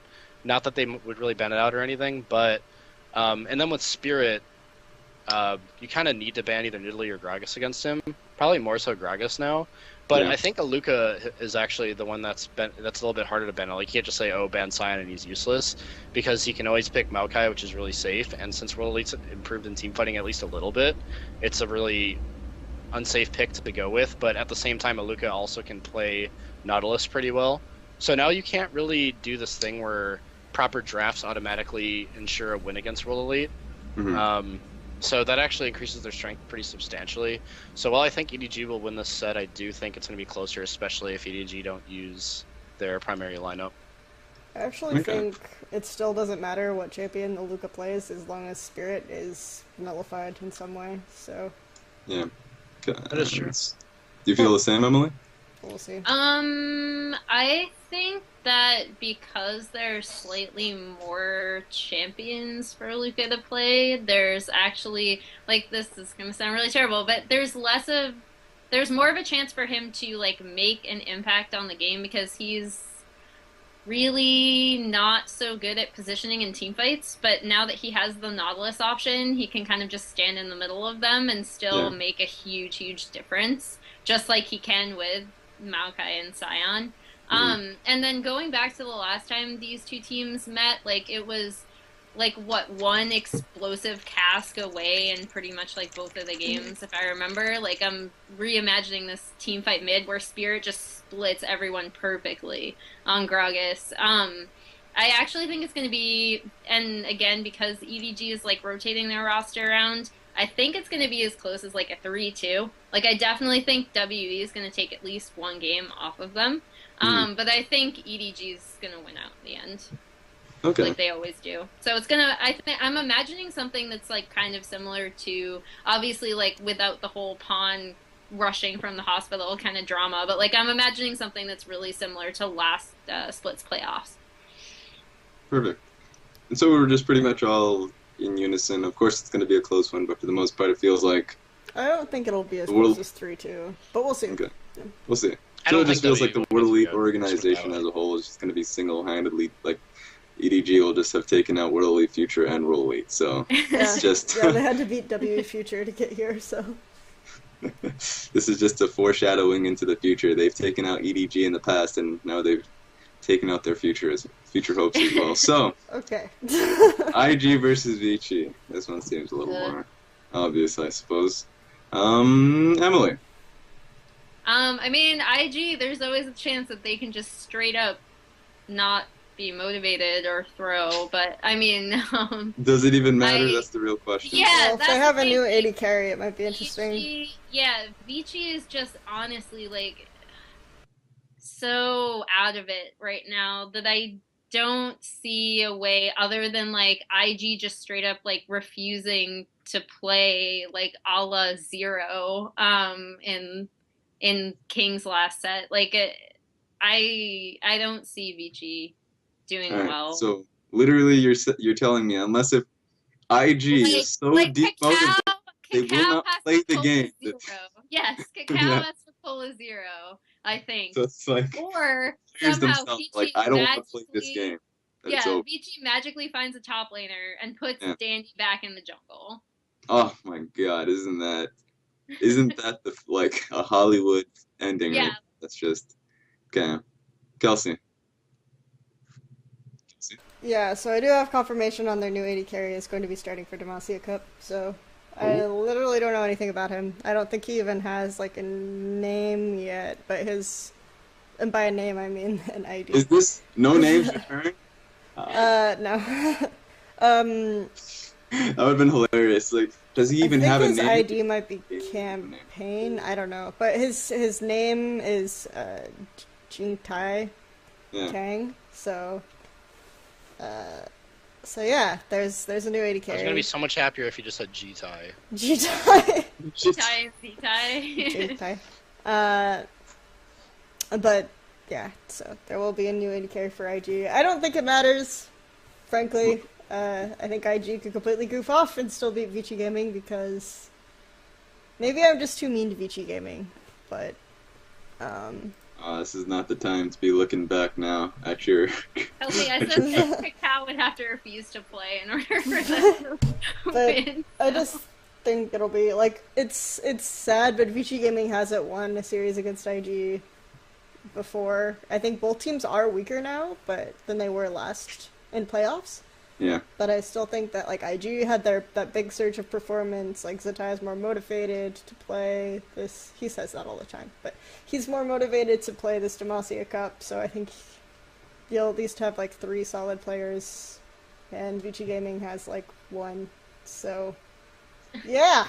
Yay! Okay, Mike, are you gonna come out in left field? No, I'm also just going to go ahead and say IG. I think VG has a chance to win, but I do think IG has a better chance to win. And even with their new AD carry, I mean, that doesn't really offset the fact that VG has people in really awkward roles and they're still kind of settling in and look a bit lost. On top of that, I actually think that, while, yeah, motivation's a factor, I don't think IG will be unmotivated or whatever. I think they'll be perfectly motivated because I feel that this best of 3 or best of 5 kind of in a way has implications on their standings more than other matchups in this, or like within the LPL regular season, because these teams are pretty close in standings. So I actually think that will be enough to get IG to want to try hard against Vici, just out of fear of, okay, this could be a team that could maybe potentially knock us out of playoffs if they have an upswing in the later parts of the season. But yeah, along with what pretty much everyone else said, I do agree that IG will win this set. His name is Time. Time? Time. Yeah, okay, that's gonna be beautiful. It's just the puns could be. Alright. The puns could Time. be great. It's time. Time. It's time. It's time. Time. It's time. It's time. Kitty's time has a ring to it. It's Kitty's time. Kitty's. Oh God. Please no. It could be worse. You could change his name to like Hammer. I mean, Kitty's time. Alright, OMG versus LGD. I hope that for whatever reason he pulls out Jace at World so Free can go ham. Yeah. Just saying. Yeah, so I'll just edit out all that part about me like ranting about I don't know what his name is. Be excellent. Okay. OMG versus LGD. What you guys think's gonna happen here? This one actually might be very interesting, just because we have Godby playing AD carry against OMG, who's AD carry. We don't even know what they'll start with. So, yeah. Yay! The photos of them going to Demacia Cup didn't have UZI in them, but that doesn't mean he's not coming. So. That's just a surprise. It could just be that Cool didn't want to have his picture now. But I think that if they do play North and they manage to win, even though it's LGD with like a weaker roster, could have big ramifications on what they decide to do going forward. God. So, well, this is like, for me, this is like the game to watch of the night, because first of all, we get to see LGD's new jungler, so we have a much better idea on if he can boost to the team to like potentially be the best team in the world, even if he's like a mediocre, crummy jungler, as long as he doesn't randomly feed like TBQ. That's all we were asking for. That's all we want. And North could give, if they play North and they stick with North, like they could give OMG the thing they've been craving all year, which is an actual identity. So. Who am I? What are we? Tune in to the next movie of Born Identity. Think LGD will still win, just because I have very limited faith in OMG. If I don't make a horrible Photoshop of like North's face on a Born Identity poster, then by the end of the night, then I won't even know what's happening. I actually think their mid sub is pretty decent too. So. All right, Mike, Emily, do you guys think this is gonna? What do you think of the series? Who do you think is gonna take this? I think. You go first. You want me to go first? Okay. You can go. You go. Okay. I think that this is going to be a 3-0 shutout for LGD, because even if LGD is trying a new AD carry, I do think that if the new jungler for LGD is even marginally better than Chwen, it should be an easy win. Mainly because the thing is it's LGD in playoffs, and LGD is already strategically sound and really smart and really good with vision. And they have been doing better now, even though they looked a little bit weaker in the regular season. And, like, OMG was getting caught out by teams far more uncoordinated than LGD, even in their weak points. Like, their sets against UP and Vici were pretty much embarrassing. And the only win they got out of both of those sets was the one where they were BM as fuck in the river. Well, actually, they won both of their games against Vici. Oh, did they? It was RNG and UP is the ones you're thinking of. They won that set. Okay, yeah. But yeah, I don't know. It seems really. I mean, especially with them just getting caught out and having like no communication, and I think LGD is really going to be able to penalize that. And LGD is always so good in playoffs. I don't know. I mean, maybe it'll be 3-1. There's always the factor, like, last time LGD played Demacia Cup round of 8, Wayless just played Vlad all 3 games before he was buffed, so they literally just tanked to IG on not giving a fuck, so... The thing is like, all third-party tournaments are always a big question mark in China especially, but just logically it makes the most sense for LGD to come out on top. Because I mean, even if you're moving players or switching roles with LGD, you still have the mastermind of PYL, and like that alone, with how uncoordinated and lost OMG is, that alone, like, just completely irrelevant of individual performance, should be a closeout for LGD. I feel. Okay, Emily. The other, I think LGD will take it. The other factor to consider is, even with, like, if they play North, obviously Cool's going to have an advantage in the mid lane, but you have to remember that even when LGD was playing, like, so before Imp came back, right, in their previous Demacia Cup experience, Wayless was in the AD carry role, and he actually, like, didn't do that poorly, aside from building Caitlyn like Zed, which, you know, like, I honestly, like, I know Kelsey expecting Caitlyn to zoom across the map and, like, assassinate someone. when she uses her ult, like, it fixates on it and carries them, and suddenly there's Caitlyn running. Yeah. Laughing like, with a British accent. I honestly think they would have won that game if he, like, you know, if he hadn't played that way. But if he like, they still did damage. Yeah, exactly. So they still, like, they took a game off of QG, and I think that's actually really impressive because QG is a team that is really, really strong right now. And he did it against TNT, who, in my opinion, is the best AD carry in the world right now. So I think that it's not going to be enough of a shift to upset LGD because, again, like Mike said, they do have PYL. I can see it, like, I can see a game where if they do play North and then Cool just absolutely dumpsters and carries, yeah, the OMG can definitely take games, but I think LGD will win out. Okay. Just ban Ari. Just ban Ari. Ari Nocturne. Just get the R button off the map. What does one do when there are no more towers to die? Okay. And so for the last set, UP versus Snake. Yay! This set is so confusing. The other ones are fine. This one is a bit of it's a head scratcher. Yeah, head scratcher. Head Scratch his scratcher. head. Scratcher. So I'm gonna go and start with Emily this time. Who do you think will come out of this one, Ed? Because this is actually going to be the most interesting one because people will actually have different opinions. Objectively. Yeah, this is going to be the most interesting one.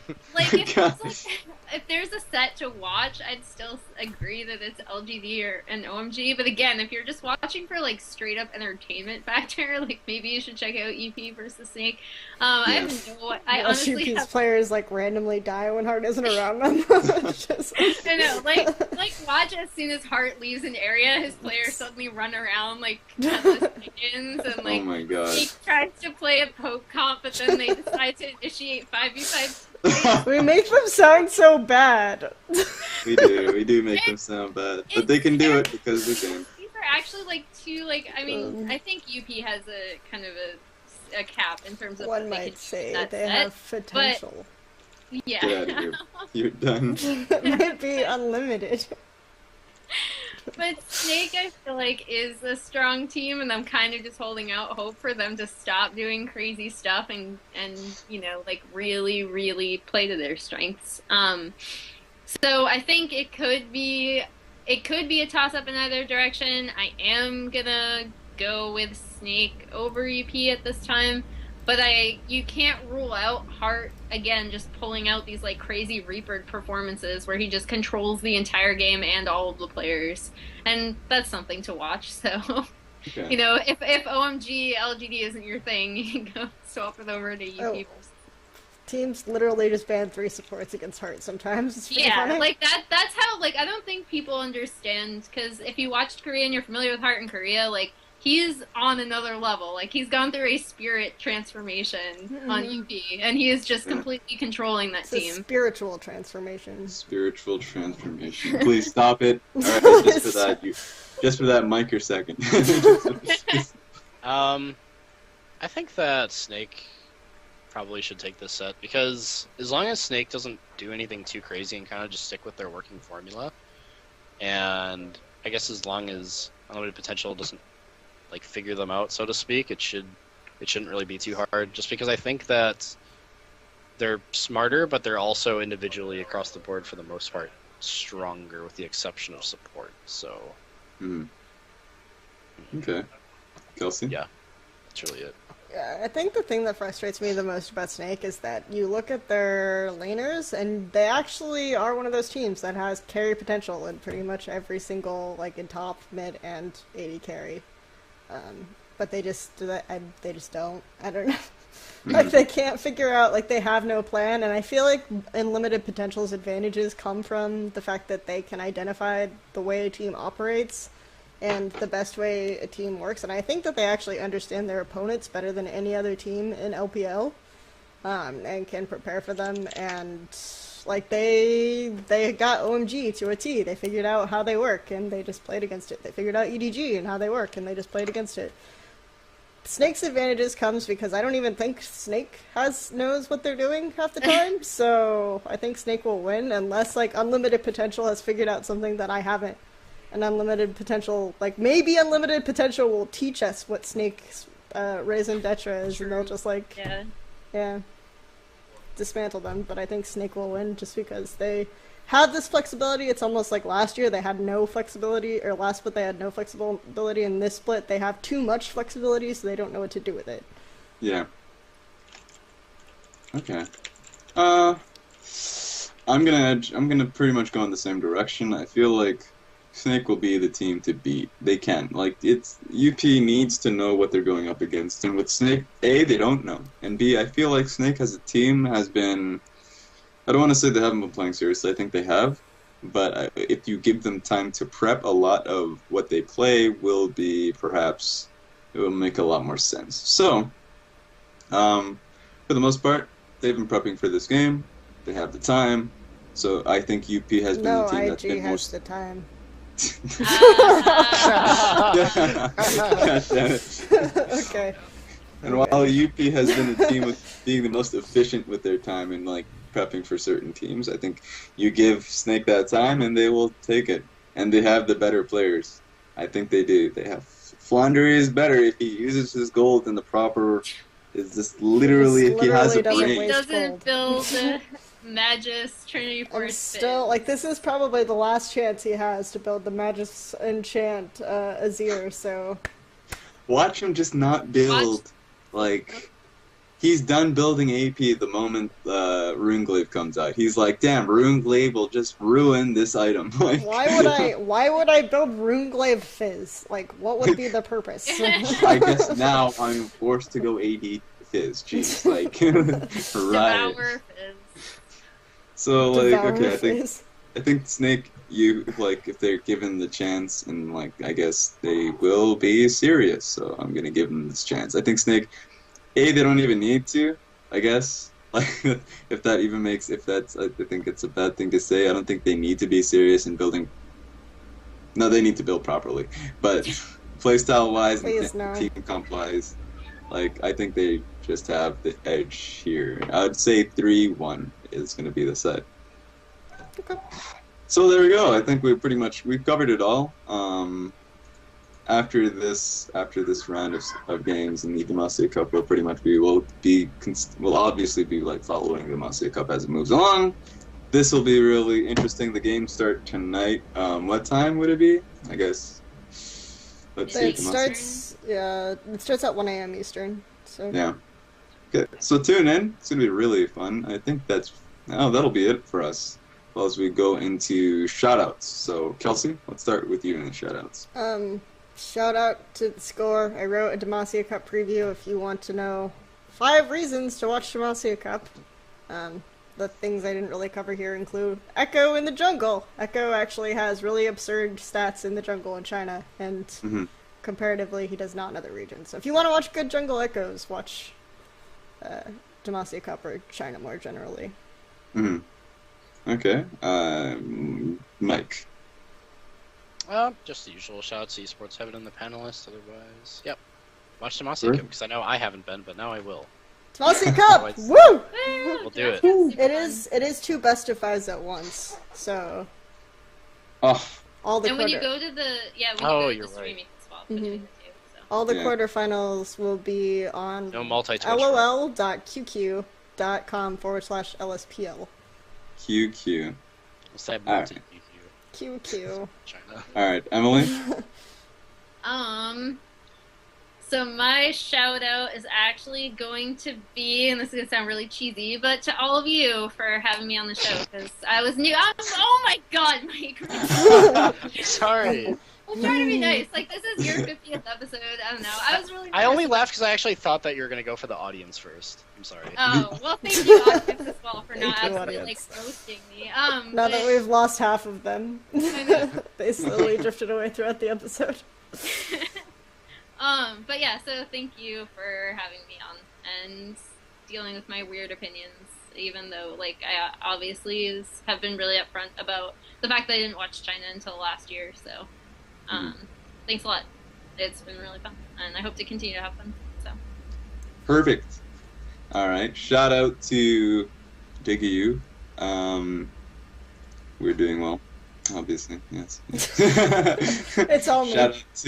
Shout out to my sleep schedule. That is also it's also doing quite well for all of us here. As you can tell, that we're doing the show on Thursday, or well, Wednesday would have been it. Anyways, my sleep schedule is amazing. Thank you all.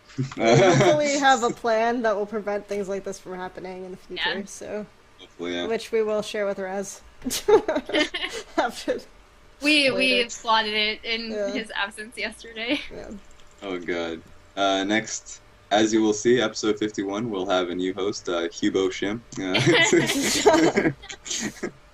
Alright, I guess... Did for EDG last split and then has continued to do this split. Also, I think that Move is like really good at controlling the pace of the game for Gravity, and my kind of pawn analog is Keen, because I feel like I mean, arguably, in my opinion, that makes so much sense. Okay. Yeah, that was like so a weaker smart. player, but like he distracts, right? Like I didn't even go there, and I was... yeah. So it's like not necessarily in like play style, but in terms of his role in the team, like he is the distraction, he draws the aggression. So I thought EDG would be a fun team if you like watching Gravity play. Okay. That was good. Yeah, right. I went to Gravity and I didn't even go to Keen. Like, I'm a terrible person. Okay. It's okay. I forgive you. I pardon you. I forgive you. Accidental. I think you also knighted her too. Yeah. You just knighted me. So for me, I'm gonna go to TSM, simply because you have obviously the jungle support synergy that really works together. You have the stable top laner. Now, of course, it doesn't work if they decide to put an amazing JRA in there. But I'm For not. the MSI, you're talking about the MSI lineup. Yeah, I'm talking about the MSI one. But Wild Turtle and Deft. Wild Turtle. There we go. That's the true comparison here. That's the true. If people were really questioning my motives, we found it. We found Raz, Wild Turtle. Rates NA, AD carries. Yeah. Well, both of them have been performing poorly this split, so I guess we can. Anyone who hasn't known my opinions on Def, they're probably going to be thinking, "Man, I'm really hyping up Wild Turtle." No. I'm actually saying that Def hasn't been playing well. So, other than that, so yeah, that's my comparison there, and I think the team is pretty stable if they decide to be in their rosters, but it's not our choice, I suppose. So let's go into the next team.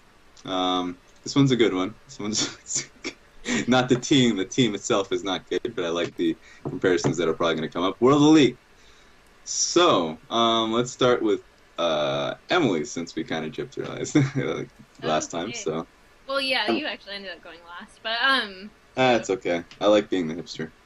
Okay, so actually, I chose SK Gaming, and the reason is because pretty much everything goes through their jungler. So the rest of the team may have trouble coordinating, they may have trouble doing a great variety of things, but they both have really, really strong junglers that I think can take control of the game. And when both of these teams win, it's definitely because of Spirit or Svenskeren. And we saw that in like SK's few wins that they've had this season, and also WE's comparatively few wins. And obviously, like, there's way more many games in LPL, but in terms of, you know, the percentage of games that they've actually won, it's pretty much always been Spirit controlling and like basically hard carrying the game. And I think you can say the same thing for Svenskeren, especially if you looked at his performance last week. So that's my comparison. There we go. That's perfect. And okay. That's actually really well done. So let's go on to Michael, actually. Yeah, Michael. Well, for me, it was really hard to find a playstyle comparison between World Elite and any team. So I've decided that World Elite is a lot like Copenhagen Wolves, because it's a brand that used to mean a lot and have to have like a prestigious title, but now it's just been reduced to a garage of talent rent-outs and buyouts. Did it really? I mean, I guess you could say in other esports, Copenhagen Wolves meant something, but in League of Legends... I mean, it's a stretch because of the brand. Yeah, it's a stretch because of the brand, but like, I mean, essentially they're the same things. Now they're just going to be renting out players and giving their good players to other people while suffering, and And then there's just going to be Copenhagen Wolves that's always going to have that one guy that's like, fuck, why am I on this team? Oh, it's just I want to be in the LCS. And then you have like that guy that's like Spirit. I mean, I'm pretty sure they feed both players happy pills to remain on their roster, so that's probably the best comparison I can make. Alright, that's actually really that's true analytical skill right there. Apparently they pay Freeze a fair amount of cash, so I mean, you can draw the analog. Yeah, exactly. Alright, Kelsey. So I did go with SK Gaming as well. I do think that also people consider right now SK Gaming's kind of second carry as their mid laner, but he doesn't really necessarily, so I think that's a fair comparison, because Fox is like, I mean, when I should say Svenskeren likes to gank mid, but it doesn't really go anywhere. I would say some things can be said for WE, except HUYA is a little bit more effective than I think Fox is. But I would say that there's a similar comparison there to be made. Also, I tried to come up with a North American team, and I went with, this was really hard, but I actually went with Enemy, because people keep hyping up Trashy, like, a lot. So I thought that that might resonate. Like, people really like Trashy, and they're like, when he shows up, it's so good, and he's a god! And then, like, Inox is kind of, like, the one who's doing stuff, so... Yeah, okay. Obviously, I'm not super good at this NA part, but I was trying. I mean, good reason. Also, Enemy isn't very good. Yeah.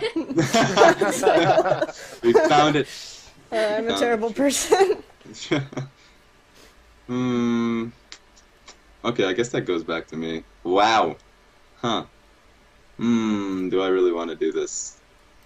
I guess on the same, I'm doing it. On the same vein of the whole Prestige episode 50 of China Talk. There we go. We'll be talking about Demacia Cup. I was about to say mostly, but it's going to just be a Demacia Cup episode for the most part. I said most anyways. Well, got to factor in the point that I'm really good at this. I'm amazing. Just thought I'd let you know. So let's just jump right into it immediately, since we'll be talking about, first of all, the brackets. First set of the day will be EDG versus World Elite. We'll move into IG versus Vici, OMG versus LGD, and then UP versus Snake. So you already see how this is winding out. It's pretty much deja vu for the most part, because it would have been completely the same to Spring's playoff, but King decided they were horrible teams. So what are you gonna do? And effectively, Corn level 1 invaded and gave up 2 kills extremely early and 0 rage quit after that. But it's the same thing as deciding you're a horrible team effectively. So. Yeah. They themselves decided, no, we're bad. But even if they were there, it wouldn't be the same King anyway, so... Yeah, that's fair. It's all about the brand name, in my opinion. So, what we will be doing this episode, we will be drawing comparisons to each Chinese team in the Demacia Cup to, let's say, NA and EU teams. So, let's get back on the track. EDG. What team would you guys mostly compare them to? Let's start with Kelsey, actually. So I actually have one NA and one EU team down for this. I would say that overall, when I think of EDG, I don't think of the most strategic team, just a team that is very good at like grabbing surprises, and they have a very strong jungle and support duo in terms of how they set up vision and how they make plays. And right now, that's really been the core of EDG during the split, because we've seen a lot of rotations of their top and mid, and just this past week they rotated out their AD carry. So when I think of them, I want to focus on that kind of idea and that kind of mindset, like somewhat faster paced and a core of a jungle and support duo that is just going to be the anchor. So for EU, I actually went to Ordihan, because again, like, you have a couple of teams that have a strong jungle support duo in EU LCS, and I would say those are Fnatic and Ordihan. But Ordihan is more based on like kind of getting those early snowball advantages and getting ahead and doing those team fights and collapses and having those really strong players that work really well together. And then actually went to Ordehan because, again, like, you have a couple of teams that have a strong jungle support duo in EU LCS, and I would say those are Fnatic and Ordehan. But Ordehan is more based on, like, kind of getting those early snowball advantages and getting ahead and doing those team fights and collapses and having those really strong players that work really well together. And then I would say that in terms of North America, I actually went to Gravity because, again, like, orienting the vision, arguably the best jungle support duo in North America. Yeah. There you go. In terms of Bunny Fufu and Move. Okay, so Kelsey did something here where she took two teams off the table. I mean, you can probably just reaffirm. Oh, You can probably already reaffirm those teams anyways and probably bring something else you liked about them, but let's go with Drexen. Alright, so mine's like a lot less sophisticated than that. I think that EDG is like Fnatic just because if you exchange mid and top for the roles they do, I feel like Huni kind of works like Pawn does in the fact that he either carries for his team or he works as an effective distraction to get Fnatic a larger goal. So I think that EDG is similar in that sense, and also the fact that both are like by far the top of their region if you account for the fact that, well, let's put it this way, Fnatic is obviously in an easier region, but instead of instead of the way like Fnatic just subs out competent junglers for like things like Olaf and Rengar, EDG subs out competent players for things like Amazing J.